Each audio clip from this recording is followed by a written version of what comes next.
Dernières révélations extraordinaires de Maria Sima. Le rosaire. Quel est votre sentiment sur le rosaire? Oh, le rosaire est très important. Oui, le rosaire a un grand pouvoir de guérison. Il est une grande source de grâce, spécialement lorsqu'il est prié en famille. Satan déteste le rosaire précisément pour cela. La chose suivante est arrivée le 16 décembre 1964. Vous verrez dans une minute pourquoi je me souviens de la date exacte. Je suis rentré chez moi fatigué ce jour-là et j'ai vu que j'avais reçu une pile de lettres. Je me suis dit que j'allais les parcourir rapidement et ne répondre qu'aux plus urgentes.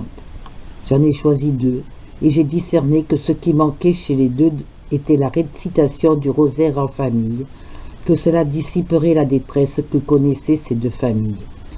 Je me suis donc assise et j'ai pris mon classeur avec le papier à lettres et les enveloppes. Je l'ai mis au centre de la table, j'ai ouvert et j'ai sorti 2 feuilles de papier et 2 enveloppes. Comme je le fais d'habitude, j'ai commencé à mettre l'adresse sur les enveloppes avant d'écrire les lettres. J'ai entendu soudain un sifflement perçant et Satan se tenait là, debout sur ma droite. Il avait pris la forme d'un personnage d'environ 30 ans, sombre et plutôt bel homme. Il me fixait d'un regard méchant et bouillant de haine. Je l'ai ignoré et j'ai continué à adresser mon enveloppe. Puis j'ai senti une odeur de fumée et cela m'a surprise. J'ai même regardé dans le classeur et par la fenêtre ouverte. Rien. Alors je me suis dit, je n'ai rien allumé aujourd'hui, ça doit venir de chez le voisin. Puis j'ai de nouveau regardé sur ma droite et Satan avait pris les 2 feuilles de papier, les avait tirées jusqu'au bord de la table et avait placé sa main dessus. Il y avait une trace parfaitement noire de brûlé sur la feuille où il avait mis la main. Et c'est cela que j'avais senti. Je lui ai alors ordonné de s'en aller au nom de Jésus-Christ notre Seigneur, ce qu'il fit rapidement. J'ai ensuite terminé mes 2 lettres et j'ai d'abord voulu jeter les 2 feuilles brûlées et j'ai remarqué que seule la première était brûlée et que la feuille du dessous était simplement noircie. J'ai alors pensé que je ferais mieux de montrer cela à mon prêtre. Il était très heureux que je ne les ai pas jetées, car il voulait les faire étudier par un laboratoire de physique à Innsbruck. À mon avis, c'est parce qu'il était physiquement impossible de faire brûler une des 2 feuilles de papier sans brûler également celle qui se trouvait en dessous. Il leur a donc envoyé les 2 feuilles en leur demandant s'ils pouvaient faire la même chose. Ils nous ont renvoyé les feuilles au bout de 3 mois en disant que c'était impossible, que nous avions dû nous tromper en croyant que la 2e feuille se trouvait sous la feuille brûlée. L'original a été perdu lorsque ma maison a brûlé, mais nous avions déjà une photo que nous avons gardée. La photo a été prise après que la feuille du bas eut été détachée. Bref, voilà à quel point Satan est le rosaire. Qu'est-ce que vous dites à ceux qui trouvent le rosaire ennuyeux et inutile à cause de sa répétitivité? L'humilité exige de ne parler que des choses que l'on connaît.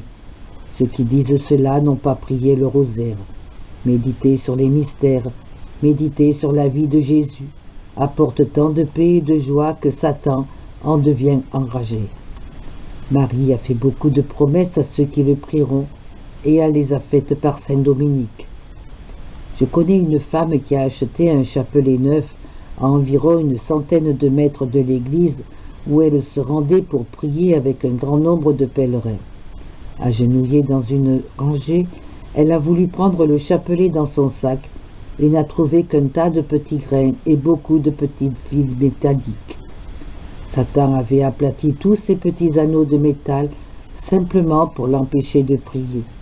Satan est la paix. Il est la guérison. Le rosaire a un grand pouvoir de guérison et c'est une arme très puissante contre lui. Une pauvre âme vous est-elle déjà apparue pour vous demander de prier le rosaire avec elle? Oui, c'est déjà arrivé. Une fois, je m'en souviens maintenant, c'était dans les années 50, je prenais le train pour Bludenz. Il y avait beaucoup de voyageurs ce jour-là. Et comme je le fais souvent, j'ai choisi le dernier wagon du train. Je suis monté et j'ai vite trouvé un compartiment occupé par une seule passagère et je me suis jointe à elle.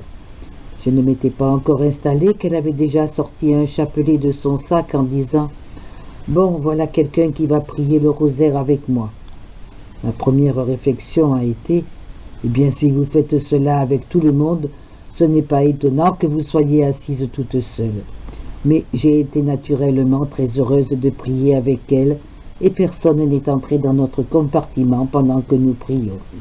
En terminant, elle a dit « Dieu soit loué » et elle a disparu.